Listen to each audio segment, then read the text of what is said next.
This is really where we need the nice intro music.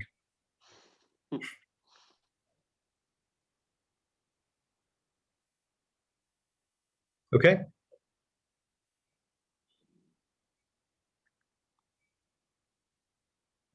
Does appear we are broadcasting.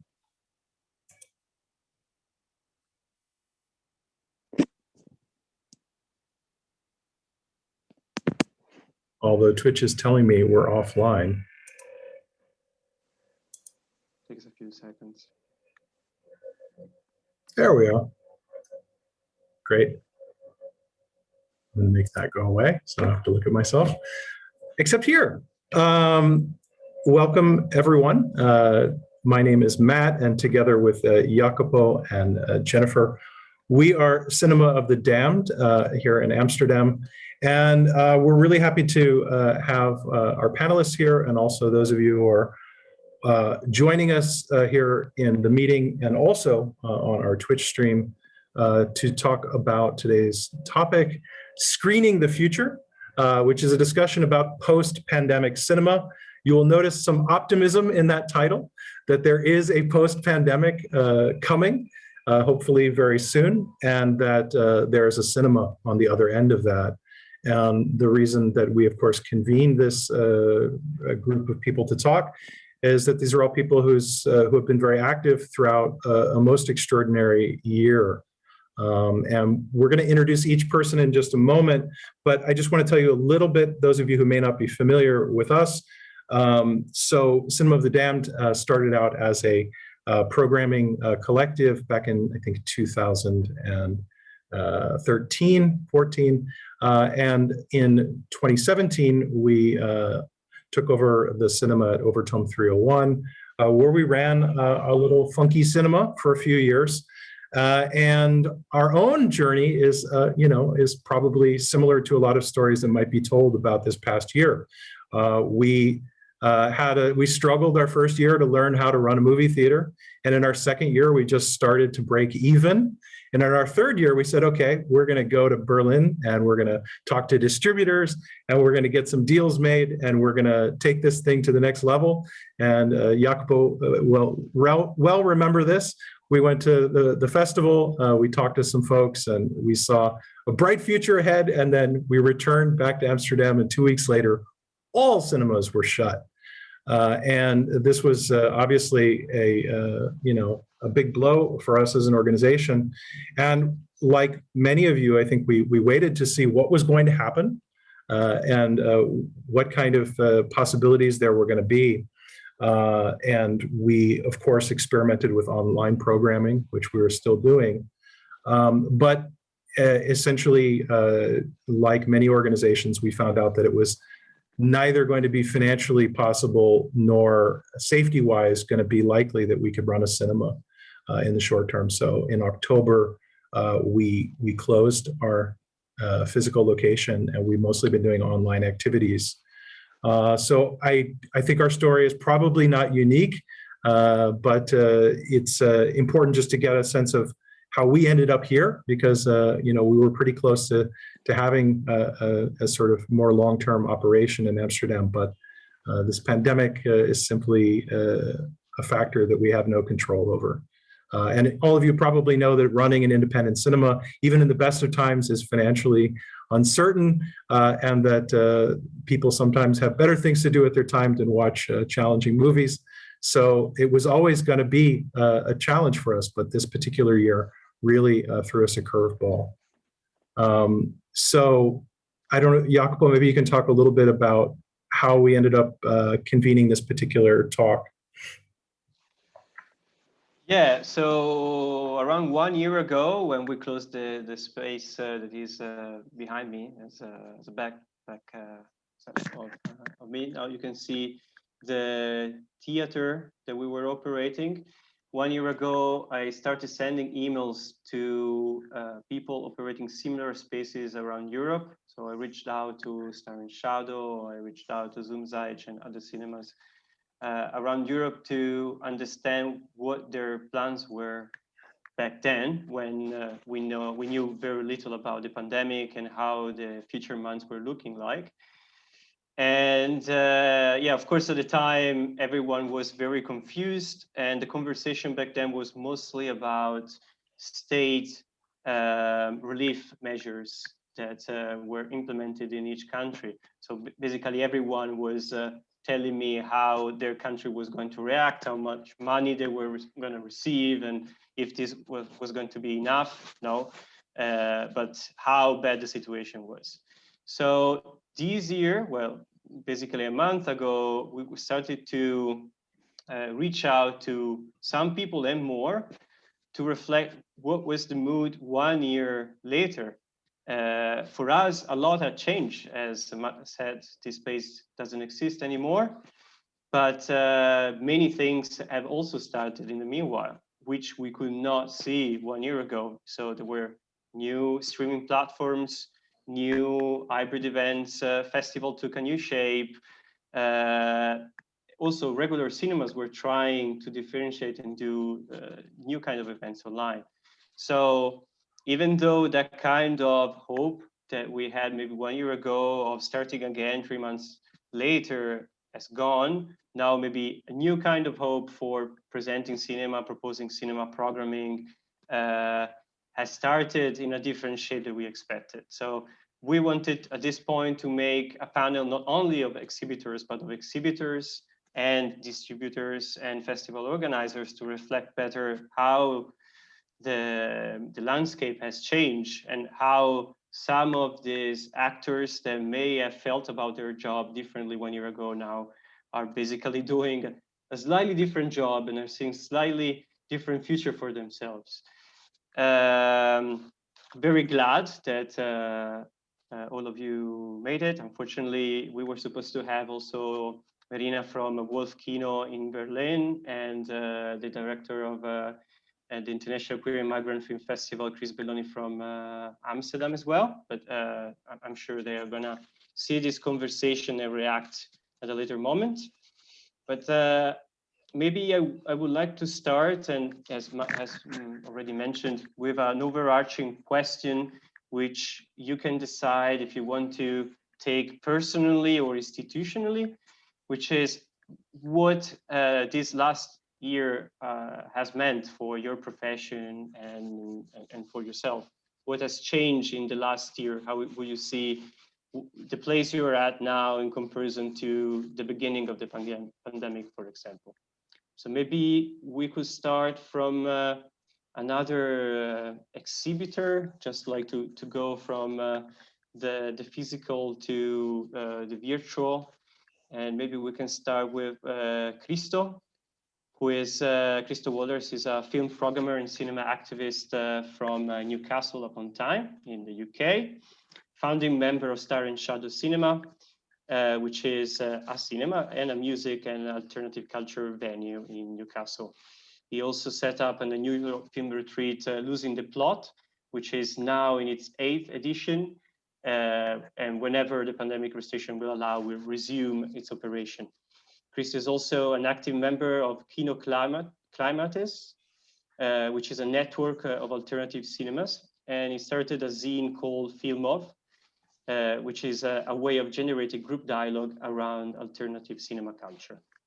So, Christo, how are you basically 1 year in? Like what has changed from, let's say, end of March 2020 for you and for Star and Shadow in Newcastle? Thank you for the introduction, and it's nice to be on this panel with everybody. I look forward to hearing from everyone. I think the the sense of uncertainty that has just prevailed throughout the entire year hasn't really disappeared yet. The UK's had it's had one of the worst fatalities, the worst scale of fatalities from COVID-19. And although there's been, a very widespread take-up of the vaccine and things like that, it still just feels hugely uncertain in the UK. And so that hasn't really disappeared, that sensation of uncertainty. And I think perhaps one thing that I've that we've recognized is that the kind of apparatus of the cinema doesn't just include the the film and the projector and the dark room and the audience. It also includes all the people that work within the the cinema infrastructure, and these people have all been on the front line of the experience of COVID, with lockdowns and opening up and all that sort of stuff. And it's created a huge amount of uncertainty and discomfort and illness. And so, that's been the sort of prevailing atmosphere for us. At the Star and Shadow, we're in a slightly different situation insofar as it's entirely volunteer run. And we operate through a consensus process. So democracy is one of the core tenets of Star and Shadow. So initially, when we first closed, that was a really empowering moment, actually, because it was before any of the restrictions had actually been implemented by the government. We had a large consensus process to discuss the safety of staying open, and we quickly decided collectively that we shouldn't stay open, that we should close. And that was before the lockdown started. And since then, the main emphasis has really been on sustaining the community of Star and Shadow. So less a kind of we've been less focused on protecting cinema culture per se. We've been more focused on protecting the culture of Star and Shadow and its volunteer base and its local community. So it's a very, very locally embedded concept of of cinema. And so to that end, we did initially, I mean, I can talk about this perhaps when we come on to talking about the different platforms we've used and the different ways we've responded online. We have done a whole bunch of different activities, tested some different platforms, tried to stay as open source as possible. But we've also gone down the route of radio and just, what I suppose, because our approach to cinema has always been about the collective experience, the sociality that comes from being in a room together, the kind of haptic experience of like actually witnessing cinema in a room with other people, and talking about it and kind of living it together. And that has been very hard to recreate online. Something about the softness of radio in terms of how you actually digest it and interact, it takes sort of less focus and attention and small screen time and that sort of thing. So radio has actually been quite important for us. So we have done, a lot of people that were into film programming just switched to putting on radio shows and doing stuff like that. I think the sense of uncertainty has meant that it's been very difficult to sustain the film culture that we had going before. For example, I've been trying to produce another edition of Filmo, the zine for Kino Climates, and it's just been really hard, as with the uncertainty, people haven't quite been able to reflect on what's going on in real time. I think it'll have to come at some later stage, that sort of reflection. And so, yeah, we're just now at the point of, I think we've gone through a long period of introspection, thinking about what the values, refreshing of the values of our approach around issues of care and inclusivity and diversity and things like that. So those have been the preoccupations, and we'll see where that takes us in the future. For I'm really keen to do Losing the Plot, the film retreat, because that's out in the countryside, and it's everybody comes and camps together and eats together and shares, and that's the sort of experience I think could be beneficial as we move out of this experience, so that it's like cinema as a way of just recultivating connection. It's less to do with cinephilia, for example.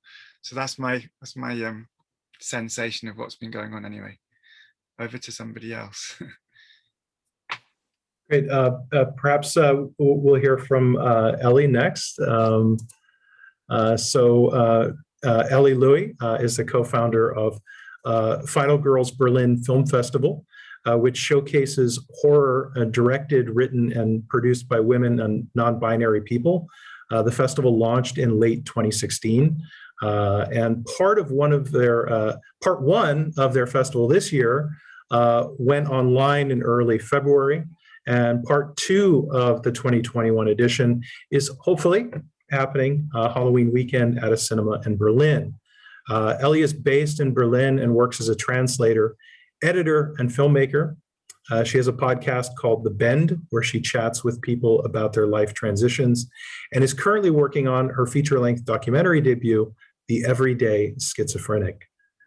Ellie, tell us about your year. Yeah, thanks. So we were actually lucky enough in 2020 to actually have our festival happen in the cinemas right before things happened. So we were kind of, for the longest time, we were hoping that would be the case in 2021. And then sometime around, I think November, we realized that was not going to happen. Maybe sooner, October, I don't know. And yeah, we started to kind of research what the best way to do this was, because we definitely wanted to do something. I know a lot of festivals actually delayed by a year, and we were not going to do that. So then we found this platform called Eventive, which a lot of other festivals have been using, and maybe other cultural organizations. And we found that it wasn't necessarily easy to navigate at first, but it was actually quite worthwhile. And yeah, that meant that we could also open up our festival to the world. For at least some of our program, because it really depended on also the distribution rights and all that. Of course, so our feature films we could not really show, but our shorts we could, a lot of them. And also we had like marvelous talks from people also from Australia and places we could never have actually gotten otherwise. That was a really big benefit. And yeah, just the fact that we could open up to other, we tour with our festival, we have like our best of that we tour around the world with. So we do have that kind of a little bit of that taste, but this was different, like just having this sort of, this outreach was really quite invigorating somehow. And also we had this platform called Gather during the festival, which is like this hangout space where people could just chat and pretend in a way you're in some kind of cinema lobby and chatting away. Of course, it does not replace the real thing, but there was those moments where we could kind of like chat and talk about what our impressions were and just our experiences during the fest.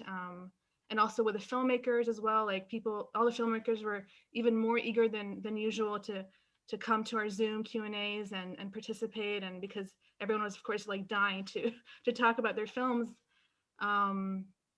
Yeah, so overall, and also like I feel we also have a Patreon now. That's also something that happened throughout this year because we wanted to, just to be kind of present in people's minds, I suppose. So we offer like a short film of the month to people, and and also on social media, I feel like we kind of yearn for this, like just feeling this sort of connection with people. So we're even more active there now. We have like, I don't know, mini quizzes that we sometimes do, and just little events here and there, just to keep people, happy. I guess get that horror fill. Yeah, that's kind of what we do. So overall, it was a difficult transition at first, just like conceptually, but actually there's a lot of benefits to this, and we are actually thinking of doing some kind of hybrid as well. Also people in Germany reached out to us who have some kind of, walking disability or things like that were not able to actually come to our festival in Berlin. And they're like, this time we actually could enjoy it at, in the comfort of our own homes. And that was really nice to hear too. So we're kind of debating whether to kind of what to do now, because we do want to have this element actually. That's how we feel right now, at least. Yeah. Okay, that's it. Thanks. You raise a lot of issues I definitely want to follow up on when we get into our discussion. Jacopo, do you want to introduce the next speaker? Yes, so we did an exhibitor festival, and now we'll introduce Letizia, is a distributor for the distributor team. So Letizia Yeah. founded. Hello. Oh, hello. I was going to introduce you. Say that you founded Reading Bloom, the independent distribution company in Turin in 2016. Reading Bloom is specialized in the promotion of restore films, in particular documentaries and experimental movies.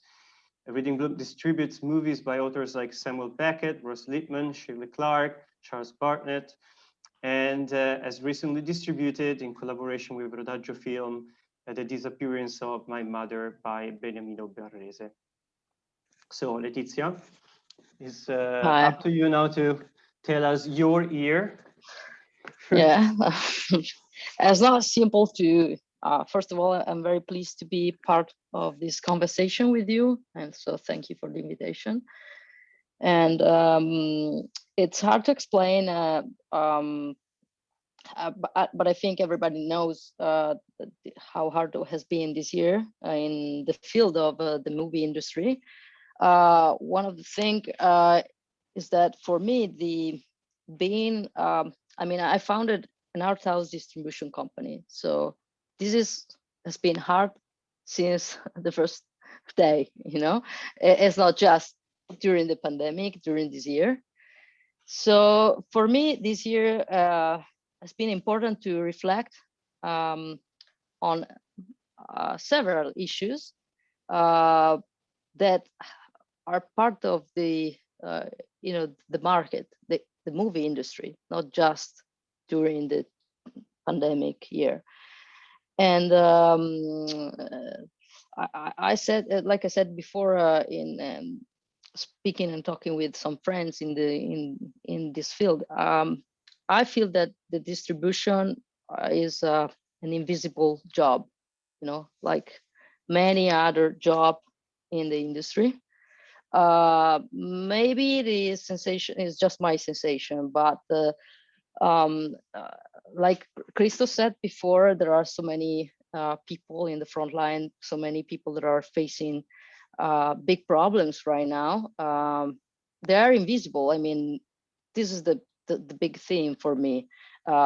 Translators, press office, everybody that is working in the production, but also in the distribution and in the exhibition and also in the festival. So we are trying, the positive thing is that we are, especially right now in Italy, we are trying to collaborate and to talk. We are talking more. We are trying to share our knowledge, our tools, our experience between, not just between distributors or just between exhibitors, between everybody, because it's a chain. And so during this year, I personally have the privilege and the honor and the pleasure to join a community of exhibitors, independent exhibitors. I collaborate with these exhibitors before in the theatrical release of my films. So we tried to join the force, and we founded a VOD platform just about 1 month ago. It's called 1895.cloud. And this is quite important for me because this is not just a VOD platform, is made by exhibitors. And so we have about 100 titles right now, and we're trying to collaborate with also my competitors. I mean, other Italian distributors. We like to have the thing is that everybody wants to come back to cinema, okay? So we think that the audience is the big important thing is the audience. It's not just you can stay on the couch and you can watch a movie. It's trying to explain to the audience this is what we want you to show, you know. This is important, and why. This is an essay film, and for me, it's a very frustrating, as a film distributor, it's very frustrating that I cannot distribute 1,000 films per year because it's really hard. And people ask me why you can't bring this film in Italy.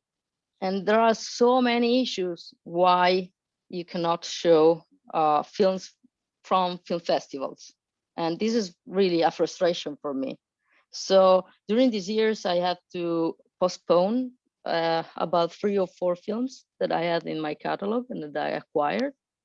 And I don't know when I will be able to show in the theater. But what I know is that for me, theaters, cinemas are very important. And I don't want to sell to television. I don't want to sell just to VOD platforms. And because I care about theaters, I care about people who can have the community experience, the social experience to go to the theaters, watch the film, and then after that, maybe you can find the film on a VOD platform or a TV show. But this is my personal approach. So I didn't, and so I'm very happy to collaborate with at least 10 or 11 cinemas in this moment from all the part of Italy, Milan, Perugia, and you can find on our website all the Rome, all these people that are doing the best effort to try to show. I think everybody's trying to show their films during the pandemic and try to be very you are almost all exhibitors. You have your community. That's very important. People who were used to go to the cinema, in this cinema, they asked, what can we do for you? How can we help you? And this makes you feel very, you did a good job if there is a community. And so we are trying to be very dedicated to them, and organizing events, organizing meetings with directors, and I think everybody is doing so. But for me, it's very important in this moment. Thank you, Letizia. Maybe this is a good time to introduce my old friend, Brett Berg, who's also kind of straddling these two worlds of distributor and online streamer exhibitor. Brett Berg is a director of the theatrical for American Genre Film Archive. Brett works with movie theaters across the globe to bring restored genre classics back to the big screen. And they actually have an amazing collection of titles. As creator and host of the Museum of Home Video, Brett shares his enthusiasm for finally watching what he's downloaded over the past 20 years, while inviting fellow obsessives to join the party. Brett's previous curatorial stints include KXLU 88.9 FM, college radio, Alamo Drafthouse, Cinevile Video in Los Angeles, where we worked together many, many years ago, and the Cine Family. So Brett, tell us about this year. Boy, well, I've had two very divergent 2020s kind of put on top of each other. So as a theatrical distributor, it was a terrible year, as everybody knows, because I can't tell if this was standard or if it's just me, but our theatrical revenue in 2020 dropped to maybe 5 to 10% of what it was back the previous year. But we also chose not to get so heavily involved in virtual because our library is mostly repertory content, old movies. And a lot of old movies are available all over every internet source you can find, legit or not. So people booking repertory titles for virtual didn't fully catch on. Also, no venue really knows if the market is there for repertory virtual. So we were struggling, limping along, and then it dawned on us, oh, we should increase our home video output, because in addition to doing theatrical, AGFA has its own home video line and our own in-house lab with a scanner and a restoration expert. So we just increased the amount of in-house Blu-rays we were making by 2 times. And it's kind of been an interesting pivot. Because we focused a lot on that, I've watched a lot of our clients in America and abroad, venues and festivals, just kind of go their own way and figure out what works best for them. And it turns out that very little works for anybody, but it's more about keeping the name out there and the organization active than it is to match the amount of revenue you used to be making, because no one's matching it. So you might as well just have fun. And so while that was happening, I was originally in early 2020 developing a weekly live show that I had all set up at a venue here in LA called the Museum of Home Video, which is a 2-hour block of found footage from my collection and from other people's collections, kind of cut together into like a funhouse variety show. And we cover, pilots that never made it to air, old commercials, old news broadcasts, all that kind of stuff. Not just from YouTube, but from various nefarious torrent sites, etc. And I had it all ready to go as a live show, and then pandemic hit. So we took a few months and then started doing it on Twitch, which has become so central for so many underground movie weirdos, because there's lots of different organizations, not only like advertising events, hey, we're doing this at this time, but just 24/7 streamers turning it's basically pirate television. And I responded very quickly and easily to that. So I've had a pretty good year as Museum of Home Video, and as AGFA, we have been trying very hard to have at least a nominal year. And yeah, we're doing our best. It has been very heartening to see very few people give up on the venue side. Like both Star and Shadow and Final Girls were previously clients of AGFA, and hopefully will be again. And you're still doing stuff. It's like this era has really taught us who the real workaholics are, because basically everybody on this call is. That's why we're here. We're doing something still, And I've taken comfort in that, knowing that the workaholics have it on lock. They're still. You can't run a venue without being a workaholic. It just doesn't go together, I don't think.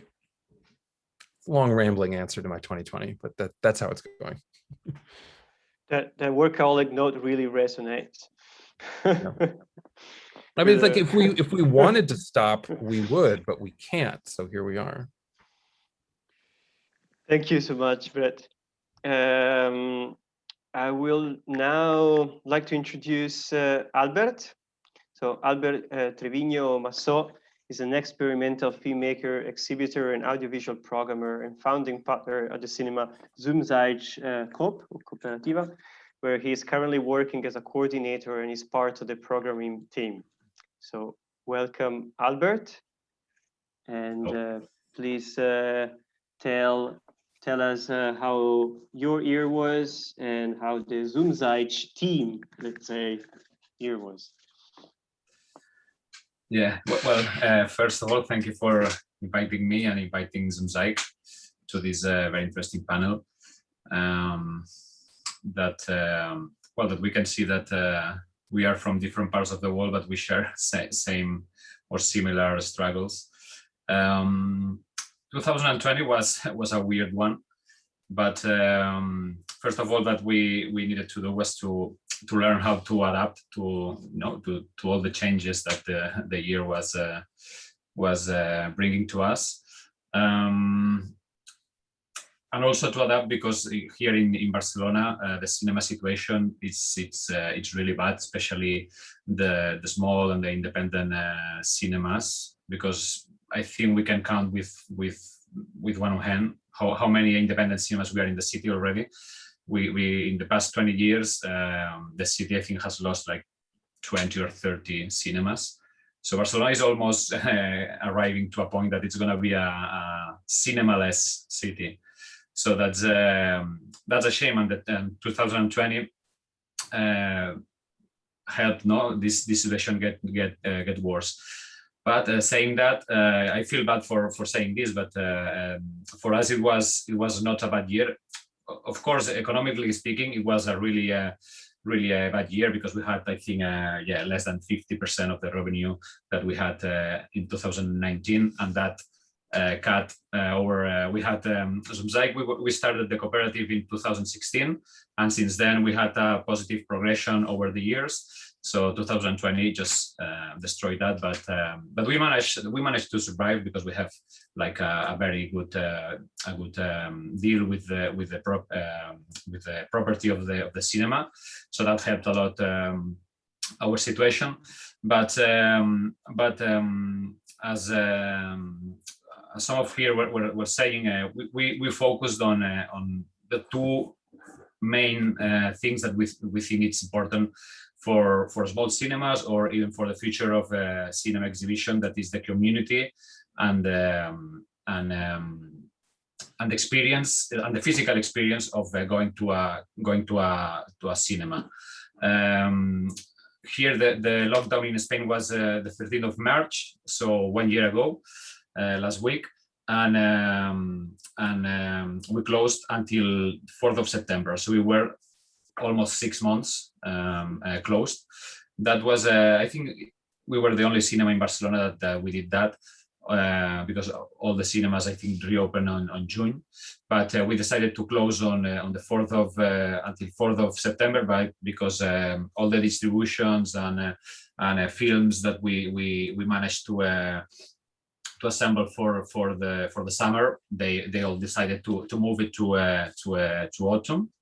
So we decided to close until the 4th of September, and we wanted to focus on our community, to keep in touch with our community. And one important thing that we thought that was vital, it was to focus on the future experience of our community in our cinema, to make it as easy as possible, taking into consideration all the new measures that we had to focus, like 50% of the capacity of the room.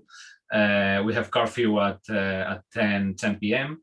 So that we have a bar. Is a cinema. We have a small cinema, but we also have a bistro, a bar, and that's a vital part of our cinema, that the space of the bar for sharing ideas, or where audience can share thoughts and debates, and also speak with the directors, artists, etc. So we lost that sense of community. So we had to focus on making the experience of the future, let's say 2021 is the easier as possible for our community. So we focus on making a new graphic identity, a new design, a new website, and do this pause, this stop of 6 months to reopen stronger. We reopened on the 4th of September, and then in November in Spain. I don't think it was in the global in Spain. It was just here in Catalonia. We had another lockdown, general lockdown. So cinemas, we had to close for 3-4 weeks in November, and in that moment we wanted to defend another part of our mission, that is to defend the experience of the cinema, the physical experience of cinemas. Because here in Spain we have an overpopulated online offer. We have filming, and we have movie, Netflix, etc. We have oversaturation of movies online. So we wanted to we didn't want to do the same thing, starting an online thing. We did we set up a Vimeo page where we did a couple of films online, but we wanted to maintain to defend the role of cinemas and the role of exhibitors in the chain of cinema, because we saw that during lockdown it was one of the worst thing was that cinema exhibition were like they disappeared. A lot of the films, they went straight to the digital platforms, and we thought that was very, very unfair. So we wanted we spoke with another cinemas around Spain. So we create an association that is called Promio, which is we are almost, I think it's almost 20 cinemas, independent cinemas in Spain, to create this association, let's say, to fight together and defend this role of exhibitors in the chain of cinema. And since then, since November, the measures that we have to apply to the cinema, it's been always the same. It's been 50% of the capacity, curfew at 10, and we managed to make audience come to the cinema. We are a cooperative, and we from the beginning we knew that our community is important, is the base that sustains us. So we are very happy because the people they answered that, and we can see that they want to come to Zumzeig. And if you treat them well, and you give them other things that they cannot find online, people are going to respond. And we are very happy because that's because I said that I feel bad for saying this, because 2020 was a bad year. 2021 is a difficult one, but our numbers are higher than ever. The people that come to our cinema is higher than ever, and in between all this madness and in between all these difficult times, we are happy because we see that if you believe in something, and if you take care of the experience in the cinema, you take care of your audience, they are gonna respond. And yeah, overall we are surviving, but yeah, we learn to live in the present, not to make very long-term decisions or plans, because I think now it's very difficult to do that. So but yeah, I think being a cooperative helped us also survive, because we are a small team, and we have all these members that are around us, that volunteers and people that collaborate with us to maintain this place.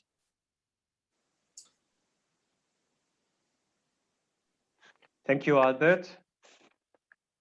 Yeah, so maybe I will introduce our final panelist, last but not least, Camille van der Ster, who I met a little over a year ago, right before the pandemic started, and who has the distinction of being the last person whose hand I shook, new person whose hand I've shook in the last year.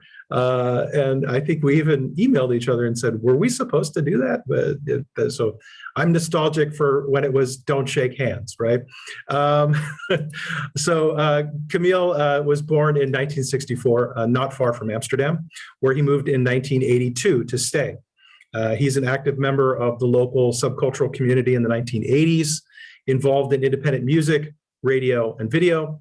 In 1997, he started De Film Freak, mainly as a wholesaler of imported video cassettes and later DVD of all sorts of audiovisual material that was not available in the Netherlands. The company released numerous DVDs of lost classics, cinematic oddities, and neglected gems. Since 2014, the Film Freak has mainly been active as a theatrical distributor of progressive art house movies. Camille, tell us about your year.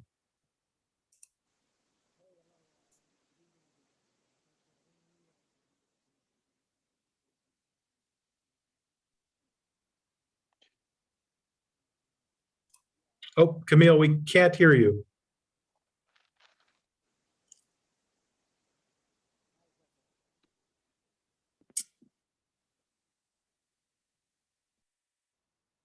Oh, you should be on now, but we are not hearing you. Nope.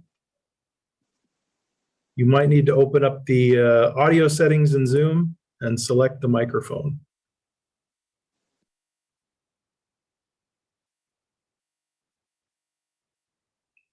Sorry, we cannot hear you.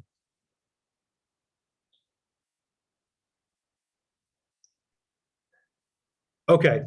Well, maybe if you get the mic working, we'll come back to you. In the meantime, we can already, I think, move on to our next question.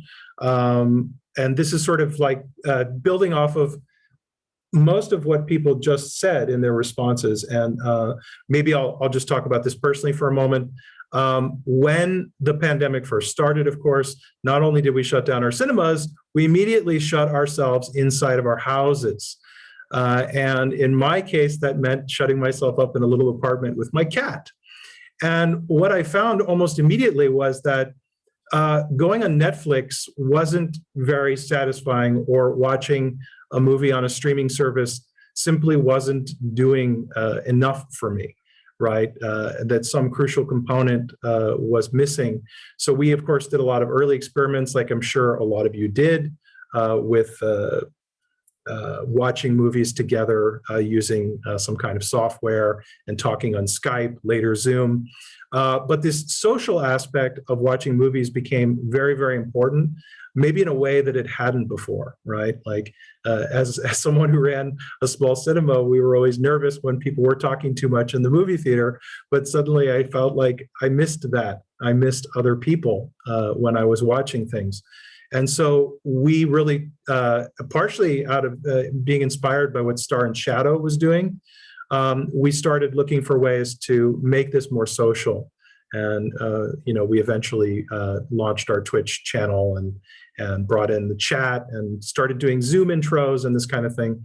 So I wonder if we could just start there, regardless of whether you made the jump to hybrid or digital or not. How did you all preserve this sense of community and sociality during this time? And anyone can answer.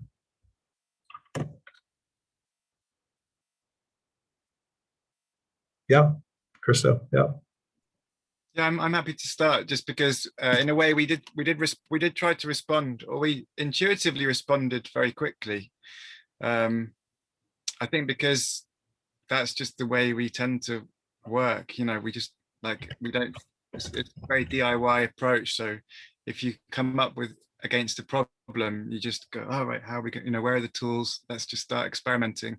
We don't have a lot to lose in that sense, so we were just very free with our experimentation. We didn't try and kind of create this perfectly branded online platform, and sort of, which looked all slick and had a really perfect consumer experience.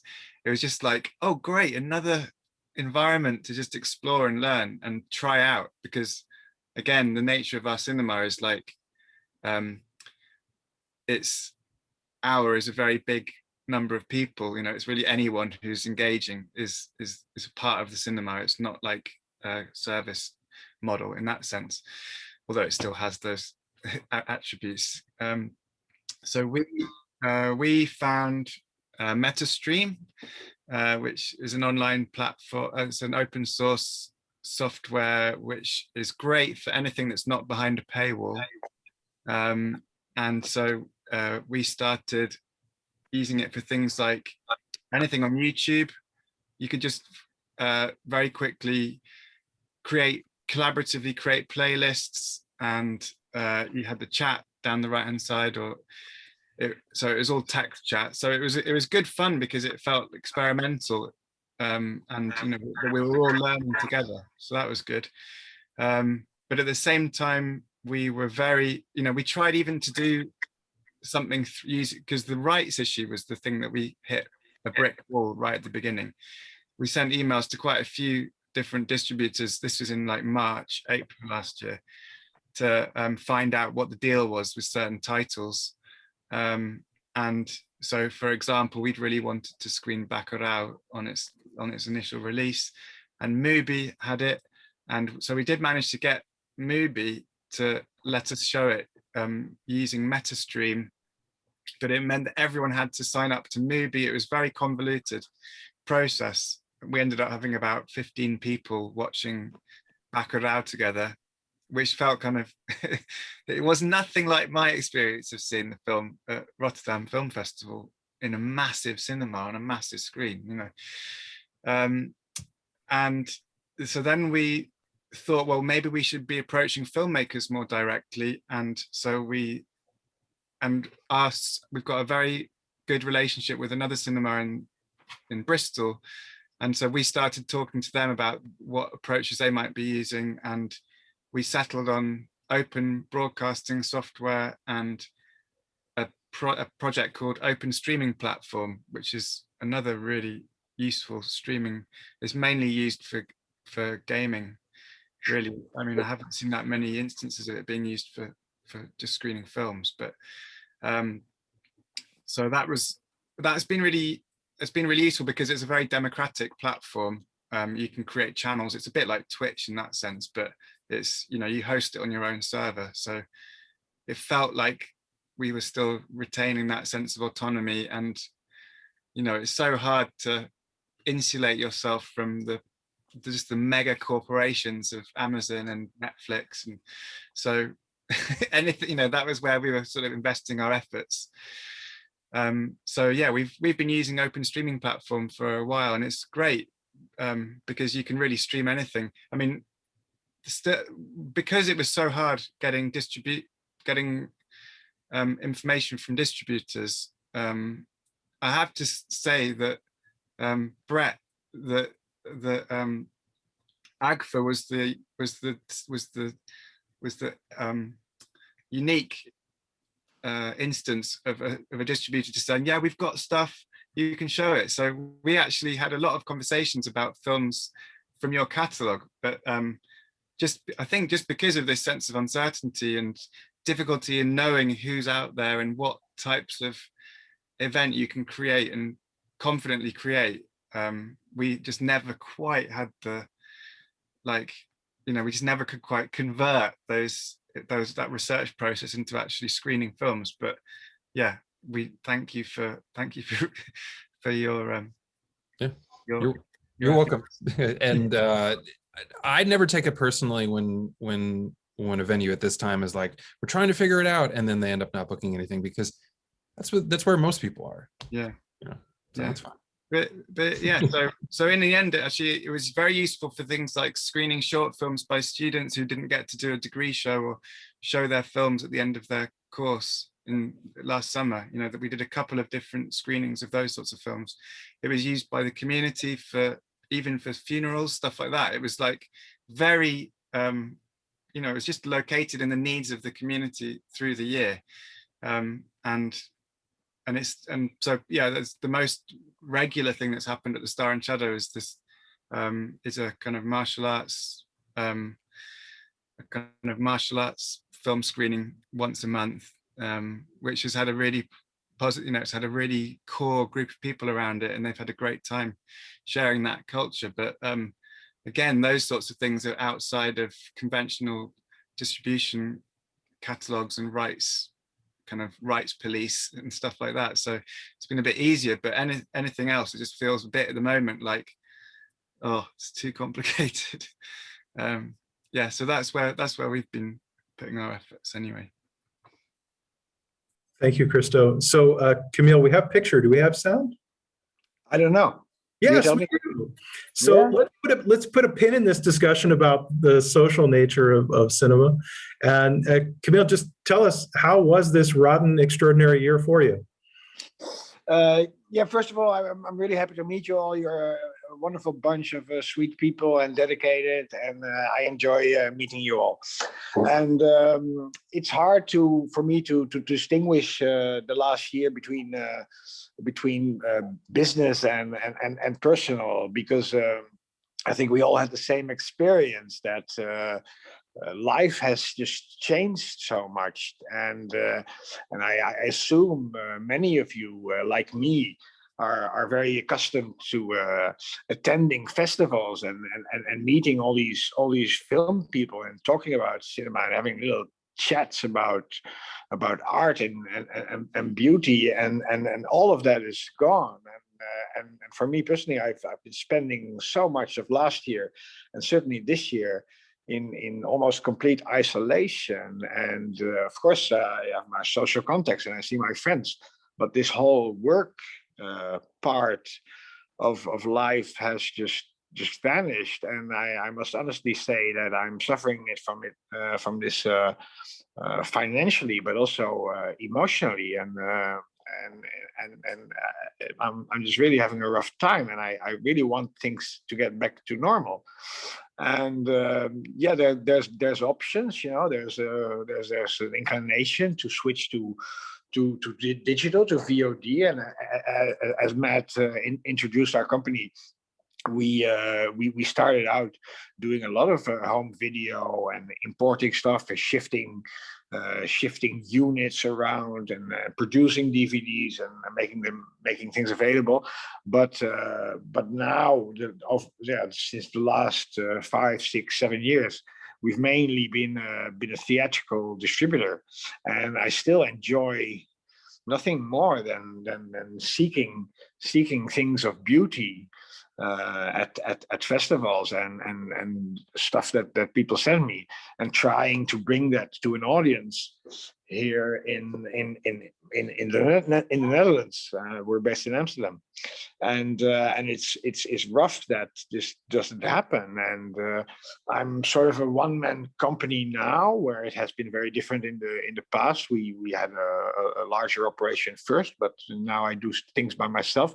And for our releases, I work together with a bunch of wonderful people that I just call when I have work for them, to do the promotion or bookings, or to make a poster, or what have you. And so I mean, I'm surviving, but I'm not really working, because there is no work. We had nothing substantial going on beginning of 2020, and then cinemas reopened, I think somewhere in October, November, and we had one release that was The Assistant, and it was kind of a bit of a lucky hit. We kind of released it not really knowing if we should, without campaigning, on the day that the cinemas opened, and it turned into a big to a small hit, but for us like a huge. So we made some turnover last year that can pay the bills, but ever since the cinemas closed again in December, me and my booker have been making release schedules for the slate of films that we have lined up to release. And we make a new release schedule every 2 weeks or so, and then we look at it and we laugh and we throw it in the dustbin and we go home again, and then nothing happens, and then there's a new press conference and they say the measures are extended by another 2 or 3 weeks, and when we have a curfew at from 9 o'clock and cinemas are closed. So I've been doing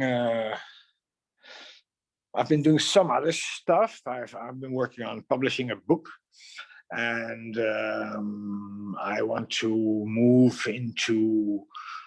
I want to try my luck at producing a film with a filmmaker that I'm acquainted with, that I've befriended. So there's that. But the distribution work is really. Is really non-existent at the moment, and with the current news, the latest updates that we've had, I don't think we'll be releasing any films before summer, and summer is always poor for cinema attendance, and then for our kind of movies, it's just basically non-existent. So in June, July, August, we don't release any films. So that means that we're going to be operational again in September, and I'm not sure how to, I don't know, to stay sane in this situation of isolation and idleness. And there's one last thing that I would like to address that really worries me, because yeah, of course, the streaming platforms are doing good, and I hear from you guys that you're still selling Blu-rays and DVDs. For my personal and business experience, there is no DVD market anymore here in Benelux. VOD I don't have an audience on VOD. I don't know if I'm doing something wrong or if it's just not there, but the market that there seems to be for VOD is blockbusters, and for our kind of edgy or art house movies, there's hardly anything. And we have a very healthy network. No, it's not a network, where we have a very healthy number of art house cinemas in Holland that I think we're very blessed with, and they range from the may I say marginal or niche or specialized things that Matt was doing at the Cinema de Dent to more almost crossover art house theaters, but apart from the multiplexes, and some of them work with state funding, but they're healthy operations. But they suffer because they don't have any audience, and they'll get some government support for now. But my concern is, I was looking this up today to find some numbers, and because we were addressing the situation in Barcelona, but I was hearing that in Madrid there was fear that up to 40% of the individually owned theaters, be it art houses or mainstream fare, they risk being closed down. And we know what happens to cinemas when they close down. They are turned into car parks or kitchen centers or restaurants, but they don't become cinemas again. Once the cinema is closed, they are lost and they won't come back. And I'm very worried. And I walk through my neighborhood here, and the bars and restaurants are closed, and the bookshops are closed, and I'm very afraid that these are gonna go. They're gonna go bankrupt, and they're not gonna open again. And there will be restaurants, and maybe there will be bookshops, but cinemas, I'm not so sure. And I'm very worried that the whole landscape is going to change, and that the cinemas are closing. And we've had this beautiful place at Ote, and that is no longer there. And I don't know. So yeah. So the sense of community of cinema, I don't know, but the cinema experience is a holy thing, I think, for all of us. And when they close and won't reopen, that is something that really, really frightens me and concerns me. Right.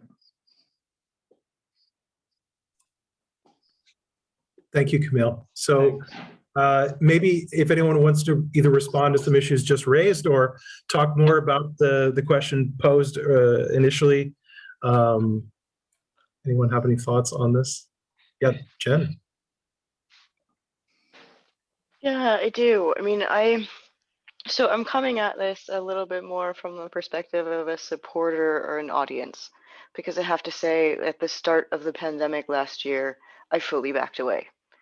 And I find that a year in, I'm starting to feel somewhat nostalgic for the crisis part of the situation. I find that in some ways, the only pieces that feel social to me, that feel really social, are these types of gatherings where we come together to commiserate about the current situation and the way that things have been over the past year. And that, a year ago in March and April, when things were immediate and we had no idea what we were doing, there was a sense of being very social and together and problem solving, in the nature of like finding new platforms to use and different, how are we going to do this together when we're alone? What are the tools that we're going to use and the ways that we're going to survive? And then over the year, it's fallen into a little bit of a rut, maybe, or once we find what sort of kind of works, by the time we settle into it, it's no longer fresh. And then recently, like very recently, I'm finding myself nostalgic for things that happened at the beginning of the pandemic, or especially like over last summer, where things were a little bit open. And, you know, here in Berlin, there's a great open air cinema scene, and I get excited for that every year. But I find like right now, I'm particularly excited for it because I remember it in the time of the pandemic last year, and I knew that it was good. So I don't know. I mean, I guess all I wanted to say is that the social aspect of the problem solving nature, like kind of what is happening here, that's what's really important to me. And I just thought that I would share that. Thanks. Thanks, Jen. And thanks actually for bringing up open air cinema, because one of the things I wanted for this panel was someone who is programming a drive-in right now. And one of the I would say, like, rays of hope in an otherwise terrible year was I had a deep nostalgia for the drive-in. I actually got to go to drive-ins as a kid in the United States. And some of the festivals in the United States were using drive-ins or building drive-ins. I know that there were some attempts to do that here in Amsterdam. Of course, we have weather obstacles that make that a little bit harder. I know in Germany, there's some programming happening at drive-ins there, although not in Berlin. So I really was also kind of inspired by some of this what I'll call like a survival instinct, right? Like not just to survive a virus, right, by being outdoors where it's safer, but to survive, you know, to keep that community alive. So it was sort of like thinking both of those problems together. And I think sometimes there's maybe too much focus on, online or back to normal, right? And some of these other ideas are still really compelling to me, although obviously there's all sorts of problems with outdoor screenings, right? I wanted to ask like some kind of very broad question. So starting on a personal note, like a few weeks ago, I was approached here in Bologna by somebody who was at the very beginning of the thinking process about how to possibly do an open air event here in summer with a screen and a cinema.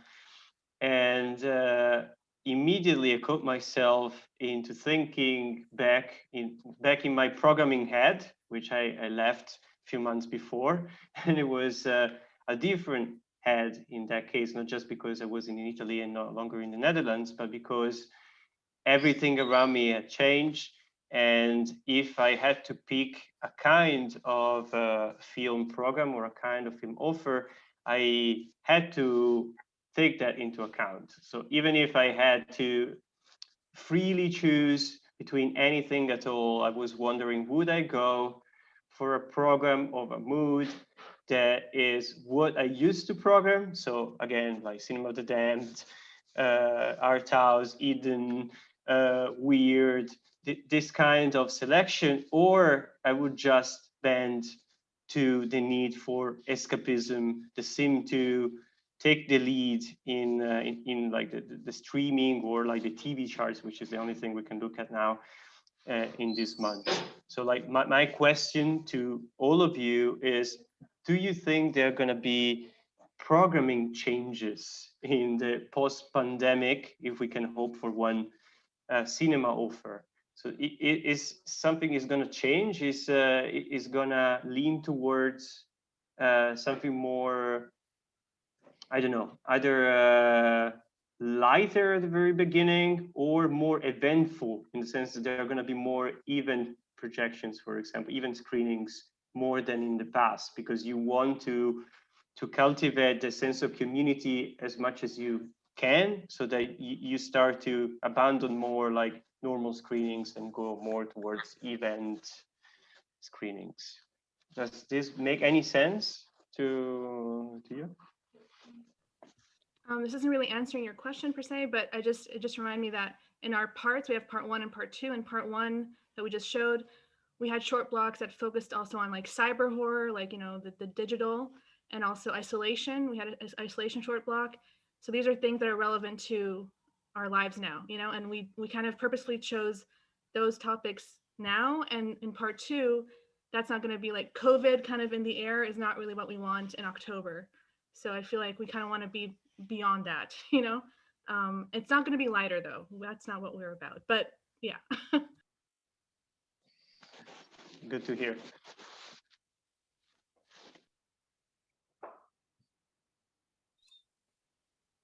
Yes. Yes. Yeah. I think it really depends. It's a good question.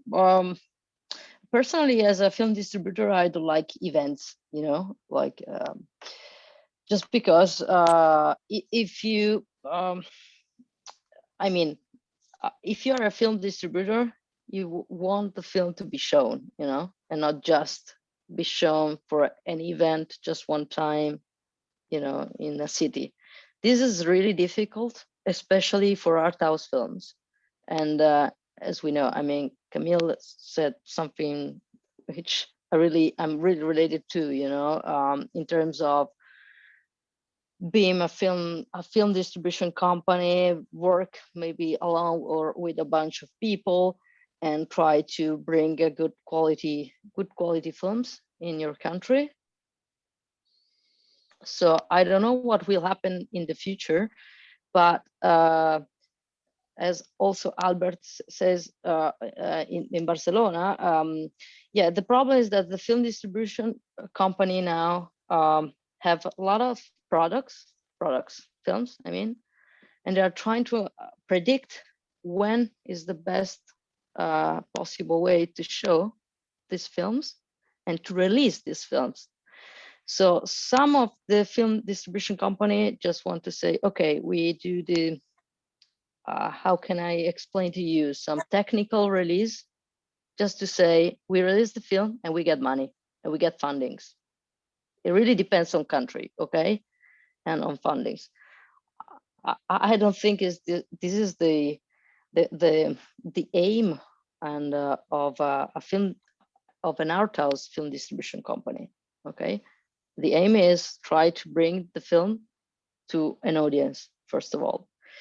And so, yes, also in Italy, as you know, we are facing hard times, and we don't know when we can release the films, and because theaters are closed, still closed, and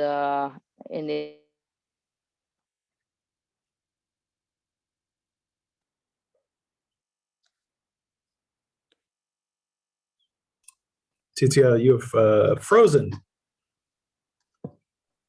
sorry, I think I had a problem of connection. Sorry.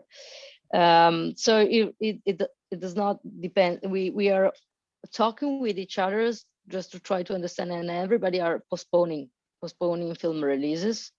Till when? Okay, summertime has never been a very good period. Autumn, everybody said, okay, maybe autumn, maybe in the fall, maybe in the winter times. But how many films haven't been released yet so far during this year? How many films from film festival haven't been acquired from a film distributor? So I really, I would like to, I really wish that theaters will be, and film festival will be focused to show independent films and something fresh, something you cannot find on platforms, you cannot find on TV, and just try to curate film programs. And but it is unpredictable, you know. I don't like, in the normal times, I don't like events. I don't like just events because you don't get money. It means nothing to me. If you want to have a retrospective, if you have to have a film program, you can bring everywhere this film program. Just we did with some films for. I mean, we tried as film distributors to do that, but all in 30 or 40 or 50 cities of Italy, and try to program this retrospective or this film program in several cities and venues, not just one and disappears. So thank you, Leticia. It looks like Albert and Camille want to respond. Albert, want to go first? Yeah. Yeah, answering a bit the question is, I think programming, I think it will change, or at least it needs to change. I understand the point of view of distributors that events are not, they don't give enough revenue, but I believe in the format of event, not a single screening events, but the format of events, because we wanted to. I think the relationship with the exhibitors and distributors, it needs to change to a more personal and close and friendly relationship.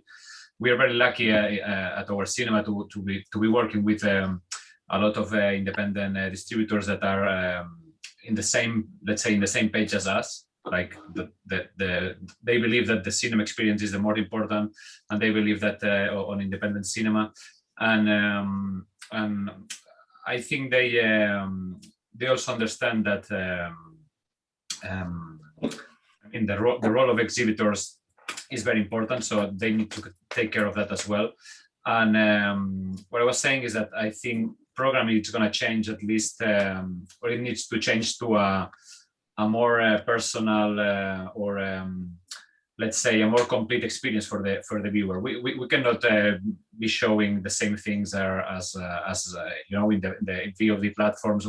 We need to give something else to the audience. In our cases, we have a small cinema, and it's more you know, it's a participative project that everyone that wants to be part of the cooperative, they can be part of the they can have an active role in our project, and that's important. That's something that you cannot have, you know, in Netflix or movie or this kind of platforms. And also you know that that's a place that even or in a lot of sessions you are going to have the director or the actor or the distributor presenting, doing Q&A, etc. So this sense of participation that we try to develop in our cinema, I think it's important. It's important because I think people, it's in general, they are tired to go to these massive multiplexes that they look like airports, and it's a really cold experience. And I think people, I think most of the audience forgot about, you know, during the years, and especially in 2020, they forgot about the cinema experience. But once they rediscover that experience, they really love it. And so that's why I think the future of cinemas, at least in Barcelona or in Spain, the future. It's for small projects, really personal projects that you pay your entrance, but you know that you are going to have a complete experience, not just go to see a movie in a big screen, but you are going to have you're going to meet people, you're going to meet the director, you're going to meet other sort of agents, and you're going to have this dialogue that in the end it's what we love about cinema, is to share and to build these ideas around movies with other people. And that's what we believe in our cinema. And I think it's what it's gonna save cinemas in the future. It's to have, to think small. At least in our case, or in Barcelona, it's important to think small, to have less films in your cinema, but more let's say I don't want to say important, but like a programming that it's so someone is behind you and it's giving you an offer, because now you have so much offer online, so much choices to make, that I think people understand that the role of the programmer and the role of a cinema that is giving you what they believe is good, or what they believe is good movies and good cinema. And I think I think programming needs to change to this, to these more personal, more small cinemas, and to make the audience feel part of the project, not just a customer, not just somebody that goes there, pay the entrance and the ticket, and they go home. But to build cinemas as a whole experience for people to go. And I don't know. I want to hear from other exhibitors, but we find out that it's also important to rediscover the analog cinema.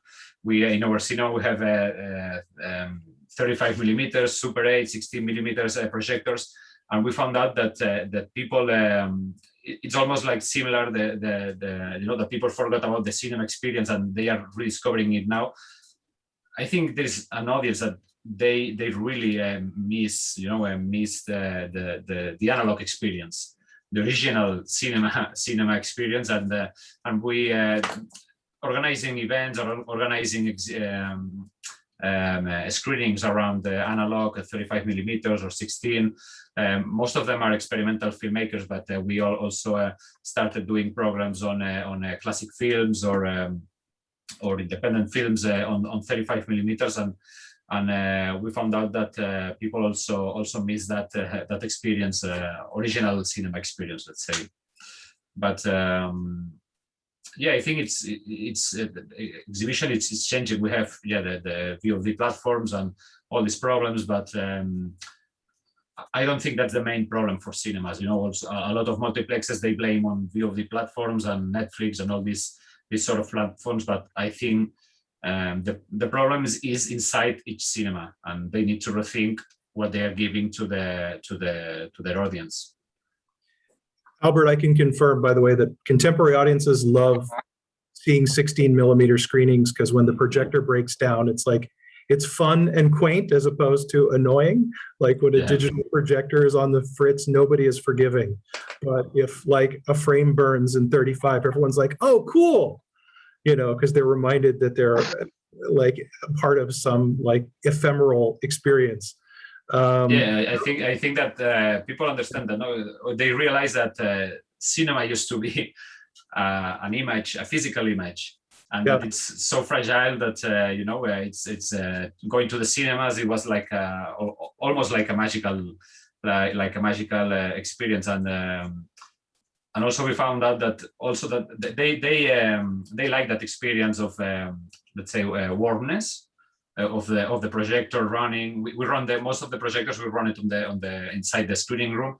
So the sound of the projector, the artists projecting their own films, and I mean you feel in this sort of events or this sort of experience you feel part of a group, not just alone in your cinema in your house watching some movie on your own. No, but it's another thing that we found out that. Rediscovering analog, well, I think it can be part of this future. Before I go to Camille, I just want to mention that this experience that you're describing is the experience I also get from watching Brett's Twitch channel, Museum of Home Video, because Brett explained to me that he has a background as a college radio DJ, and so when you watch his Twitch channel, he really is treating it like a live broadcast. So he's on there, from his porch, like back announcing the videos he's just shown you. And of course, the chat is just incredibly active with people responding to what he's doing in real time. And that's a very exciting thing to see, and it's something that I wouldn't have seen if all of this horribleness hadn't happened. So I think that was is a really creative response, and I want everyone to check out Brett's Twitch channel when you can. Although for Europeans, it's on very late at night or very early, depending on your perspective. Camille, did you want to respond to the discussion? Yeah, well, I just want to fully back up what Laetitia was saying, that the events are not the answer. Events is a word that reaches me often through marketing people or distributors that do not really know what to do with their film. And as Laetitia is saying, they want a technical release in order to get their media subsidies or whatever. And it's not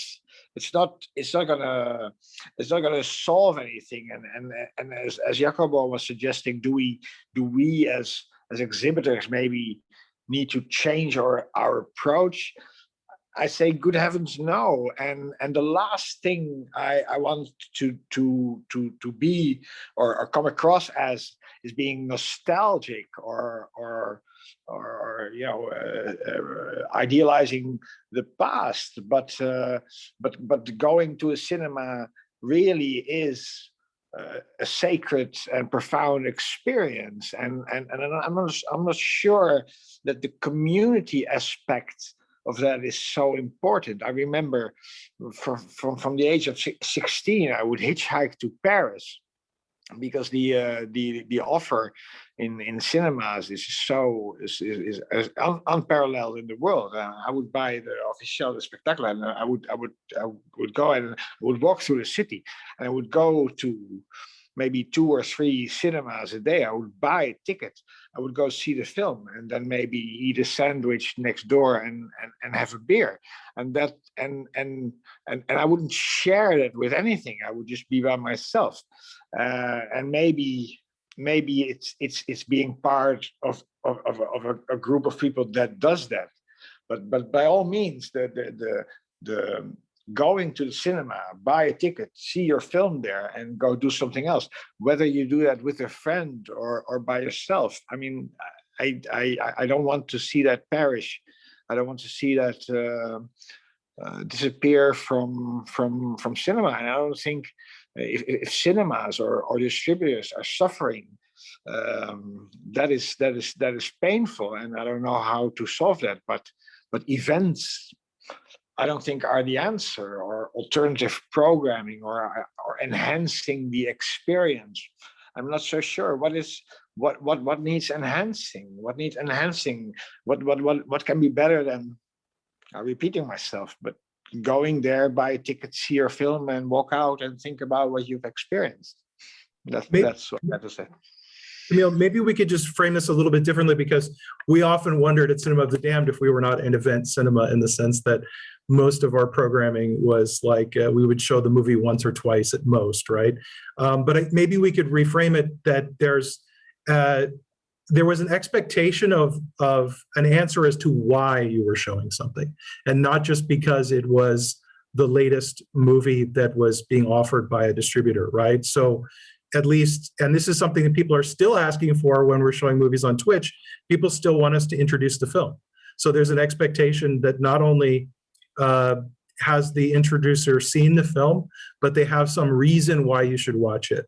And maybe we could say that's not event cinema, right? But there's still this sense of care, right? And you don't get that when you go to a Pathé, or and arguably you don't get that at a lot of so-called art house cinemas either, where in many cases people are copy and pasting the press notes for the plot synopsis or whatever. So I think maybe it's just this issue of like the care one puts into your programming, or the sort of programming rationale, like the sort of, the sense of like the taste that you bring to, the choices you make and things like that. And this is, of course, setting aside the whole issue of like the environment that you create in your cinema. Like, Jacopo's sitting in front of a picture.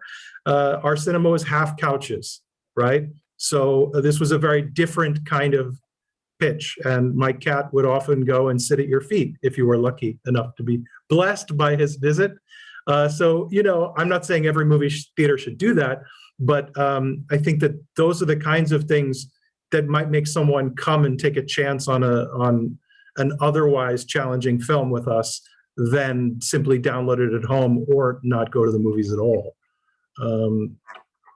I'm wondering if we can maybe open up the questions to people who have been patiently waiting. We have a few people who are here who can pose questions in the chat. While we see if those questions are coming in, I just want to go back to something that Ellie raised earlier that came up for me also, which is the issue of accessibility. So Ellie, you mentioned that one of the things that you're hoping to preserve from this past year is making your screenings more accessible, your festival more accessible. And this is something we thought a lot about, because we were on the second floor without an elevator. So we were never able to be fully accessible in our physical location. And then suddenly accessibility during the pandemic took on another dimension, which was even though cinemas from June were allowed to be reopened in Amsterdam, people weren't wearing masks in those cinemas, and arguably it wasn't an ideal situation. And so those people who might be immunocompromised or people who are in risk groups simply were left out of the cinema experience. So accessibility then became, accessibility became another issue in the pandemic. And I've heard that many people praised Sundance Festival this year because it was the first time that it was accessible for a lot of people who couldn't afford ordinarily to pay, I don't know, $2,000, $3,000, $4,000 to rent a room and fly to Park City for a week and a half. And yet, ironically, it was not accessible to those of us outside of the United States because everything was geo-blocked, right? Because they had to be US premieres. So if you were a critic or a fan or whatever, you couldn't attend Sundance this year. However, a lot of people who ordinarily couldn't got to. So I realize that's a very long-winded prompt, but does anyone have thoughts on this issue of accessibility as it relates to exhibition, pandemic?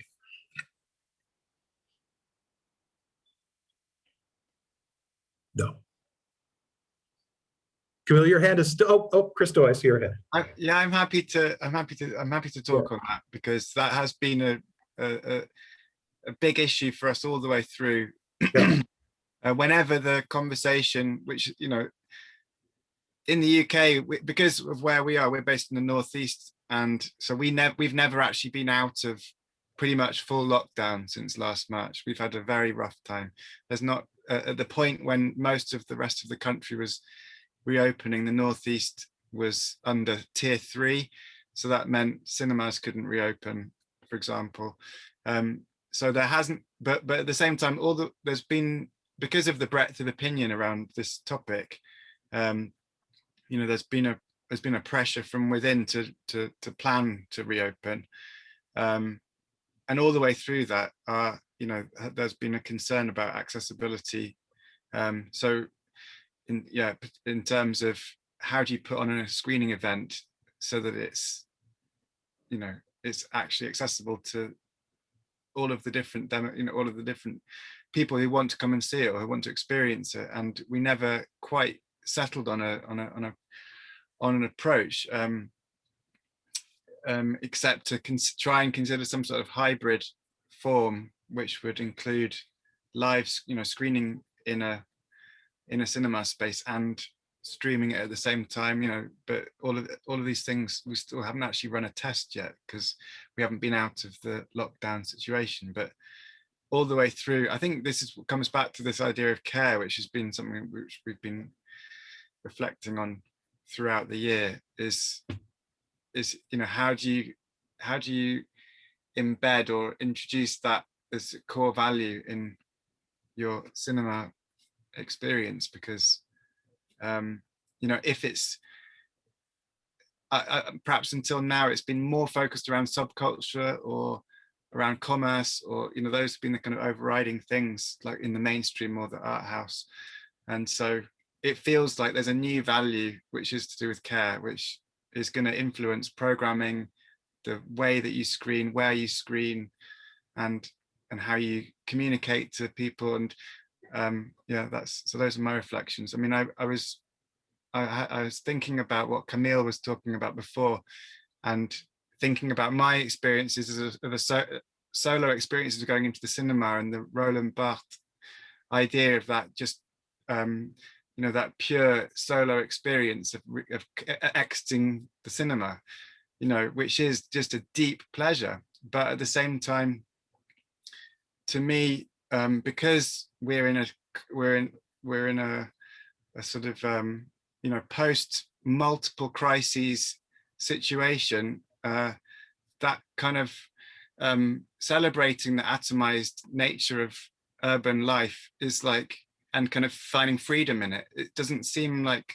as powerful or as resonant now. And we're in a situation where we're actually needing to grasp the connections wherever we can find them, so I'd say that's where community to me is really important, and it sort of it links into ideas of accessibility. Yeah, I had another thought, but I'll come back to it because it's just slipped out of my mind for a second. So I'll mute and pass on. In the meanwhile, if there is nobody else who wants to, I just wanted to add, Oh, yeah. you know, we as a festival, we do, that's something we really focus on, accessibility and care, as you mentioned so nicely. So, you know, we did try to make our cinemas accessible. We then had an elevator, and we try to also emphasize subtitles for the hard of hearing and things like that.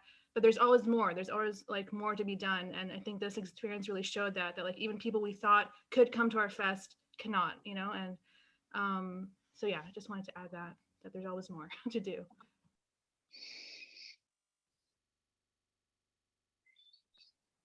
yes, I just wanted to read the first question that we received from somebody who's attending the meeting. So, considering the changes in film distribution during the pandemic and cinema overall, I'd be interested to hear how the pandemic has shaped independent film funding. So we probably know more, or you know more about funding in your area. So exhibition or distribution. I don't know if any of you also knows about production funding, but I don't know if if you have already noticed some changes in how funding is calculated or granted in the last few months. It means national fundings, or what? It probably depends on the country. It can be like state funding, or can be like private institution funding. Yeah. If it's the US, it's not state funding at all. Yeah. So, yeah. Okay. I can just answer that from a point of view as being a private company, independent company in Italy, they didn't change anything because fundings were provided to other companies, not me.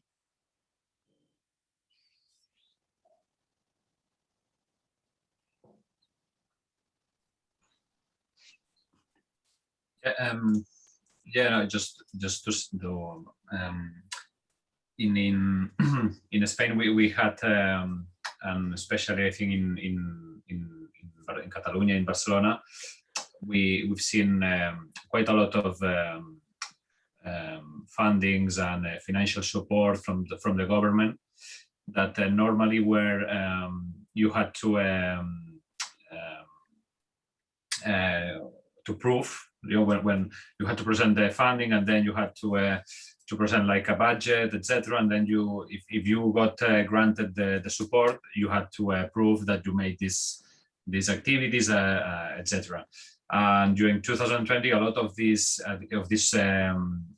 government supports, they were just direct supports. So they changed to support for cinema, etc. And they were not a lot, but they were something, and definitely they helped us to survive 2020, because we are a cinema that we our financial is basically supported by the ticketing, but also by private rentals of the space, but also quite a lot on we depend on grants and financial support from the government. And this is another thing that we in Spain before the pandemic, we didn't it didn't exist any kind of financial support specifically for exhibitors from the national government, and now we are they approach us to start like a panel, a discussion panel to between the government and the different exhibitors in Spain to create like a yearly grant just for exhibitors. So that's kind of a success that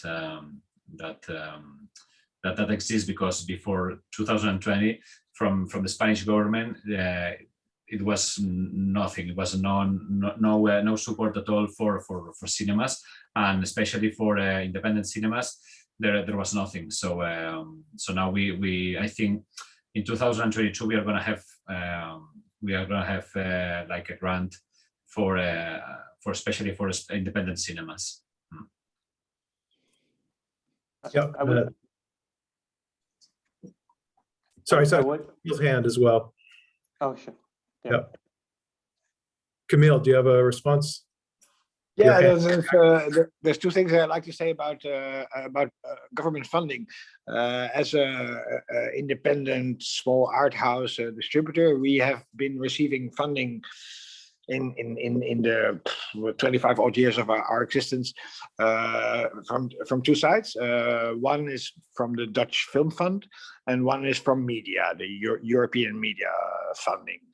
And it has always surprised me to see how the funding, the selection process of funding is pretty much based on success. And when it comes to media, I can understand that, because their aim, their point of view is that they want to make the European film industry competitive with American or film from other continents. And so if you're doing well in distributing European films, you get more money from them to do that again, to reinvest in European cinema. That's their approach. That's fine. But the Dutch Film Fund has a different perspective, has a different different point of view, and they say we want to secure diversity in the offer. However, in their selection process, they do exactly the same. You submit for funding by making a report, a list of what you have been doing the last years and how well you have been doing. And the better you have been doing, the more money you made, the more turnover you've made, the more gain or profit you have, the more likely you are to get more funding. And I find this very strange. And it also conflicts with what they say their initiative is. And when it comes to funding that is related to the current pandemic, I was surprised to see that the Dutch Film Fund has been extremely generous in helping filmmakers that were not able to go into production or had to postpone their whole process of working. And they've been extremely generous in giving large amounts of money to filmmakers, to producers, to scriptwriters, and also to exhibitors that had to close down and lost part of their revenues. They were giving substantial amounts to cover their costs and ensure their ability to stay open and maintain their business. And the one section that was completely left out in that whole support program were the distributors. And nobody emailed us or thought about us or said okay.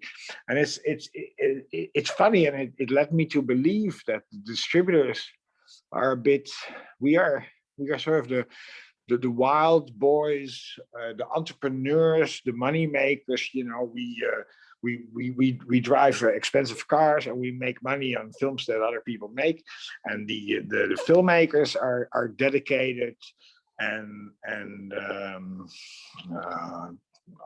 artistic people, and the exhibitors are suffering and having a hard time, but the filmmakers are entrepreneurs and commercial businesses, and they don't need any support. I don't know if that's their point of view, but it was just, I was surprised to see how nobody is thinking of distribution companies.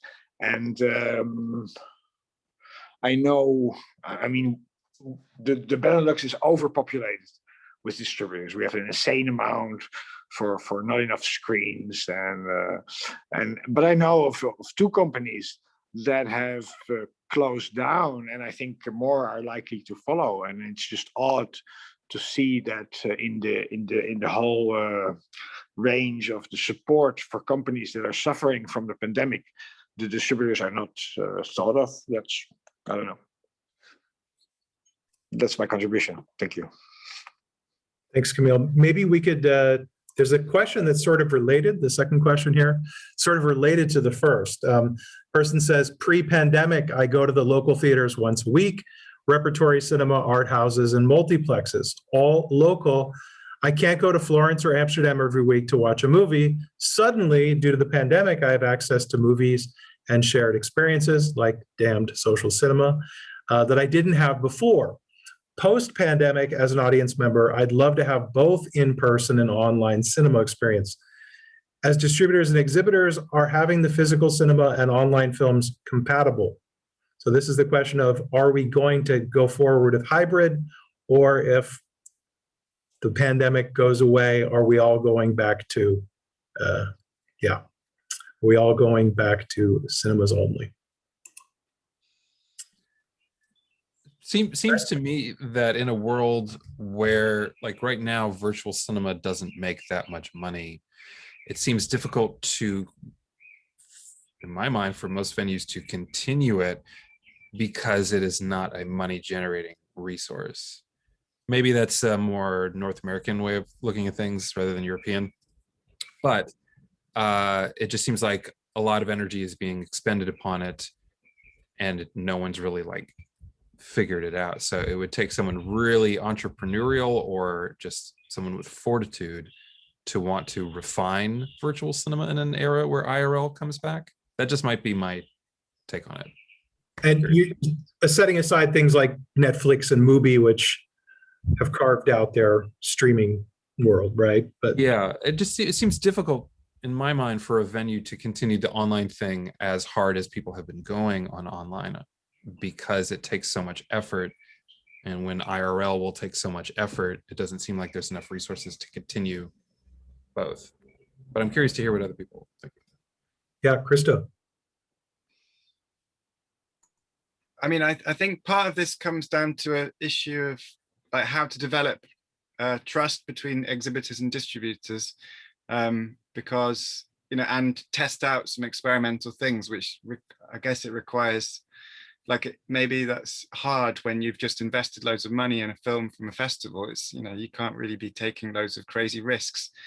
But you know, what I was talking about before about the prospect of doing simultaneous screening in a cinema space and online to those who can't get to the cinema, you know, that kind of deal relies on some sort of trust relationship existing between the distributor and the exhibitor, which, so it's how you create those relationships, which is, you know, it's like a question I have. You know, how do we just build those? And I mean, there's a woman, Sonali Joshi in the UK, who's a distributor, maybe on a similar scale. You know, like, that's someone who I can approach and find out what films she's picked up from festivals, and, you know, you can have that real one-on-one relationship. But the scale of what she's doing is small. It's very like, it's like an artisan approach to distribution, a bit like the cooperative distributors like in the 70s, like Cine Nova and Circles, and the feminist distributors, or like some, you know, that sort of model. I mean, so that's an area where I could imagine the hybrid thing working.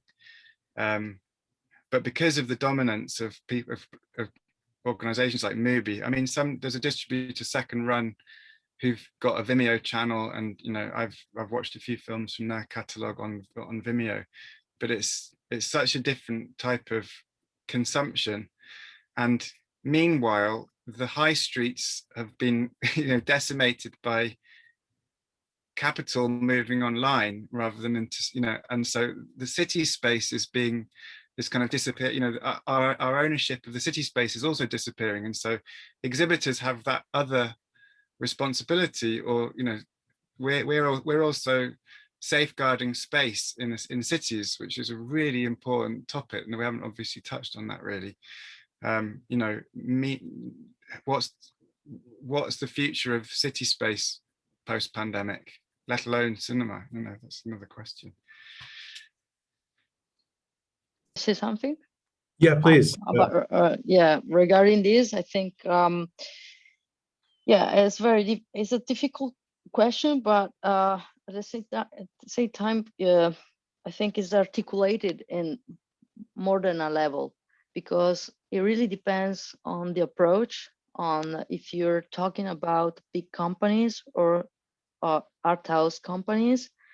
And as film distributors knows, there is a chain of titles, there is a chain of windows, there is sometimes you cannot just the theatrical release is compulsory, and then you have to release after. It really depends on countries, okay? But you have windows, you have to respect these windows, and then you can show the film, and people, the audience usually don't know, all these. So I think really that one of the most important thing also during this pandemic year is education.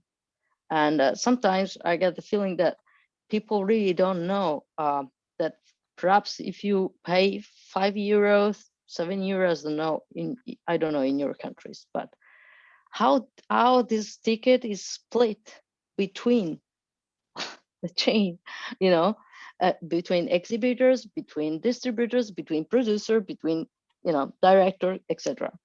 And so I really would like to say that we can try to show films in theaters, first of all, because theaters are very important. I don't want to just bypass you, just say, okay, TV and VOD. No, cinema is another thing, is another experience. So we are talking about this, and really we really need to bring people again into cinema and not get used them to watch film online just thinking it's the same. It's the same because I just watched this film because it's accessible and I'm just watching it and it's fine. It's the same thing. It's not the same thing. So 16 millimeters films, 35 home movies, etc. is really important to be shown in some venues with a community. And what we are trying to do now is try to have a relationship with this community online, but we all want to go back to cinemas, to movie theaters, okay?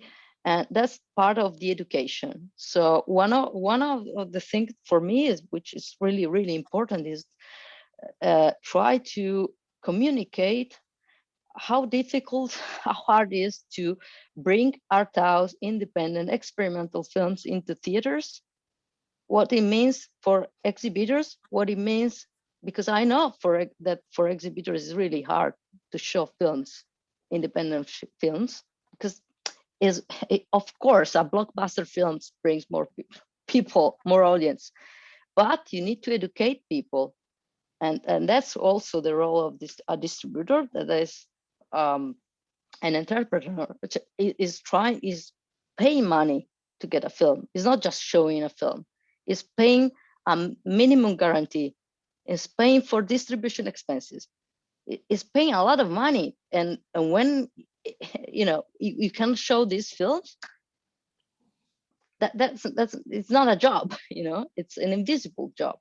So everybody, it's really important to educate people and to have a community, and to what we are doing for our VOD platform 1895.cloud is trying to have this together, digital and also the real experience. So anybody, we want people to be part of the process and communicate with directors. And so it's another kind of VOD. It's not just a VOD platform. It's a VOD platform where cinemas and theaters are choosing their own programmation, film programs. And of course, it really depends on the title. I cannot give all my titles, for example, to cinemas. And I cannot give all my titles to a VOD platform or a TV. In Italy, we have a public TV.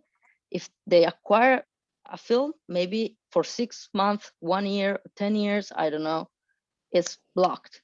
You cannot show anywhere. So for us, it's very important to don't have an exclusive cell. So you can show everywhere, because people need to watch everywhere. not just there because you block the acquisition of the film. But it really depends on the process. So if the audience do not know the process of the film industry, this is a big issue for me, at least. For me, it's a big issue. So €5, €10 a ticket, I say, oh, it's too much. It's too much for a movie. And then you can get a beer, a very crap beer, and you say, okay, it's fine. Thank you, Letizia. So we're almost out of time, but we have one more question from our attendees, and then I want to end with a different question, I think. This question is also kind of looking into the future. What lessons will you or your organization take from this experience in the pandemic into the future?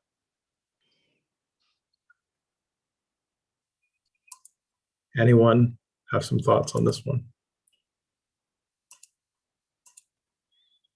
It's hard to say because no one knows where the future's going. So it's hard for anyone here, I think, to pin down what they'll be doing.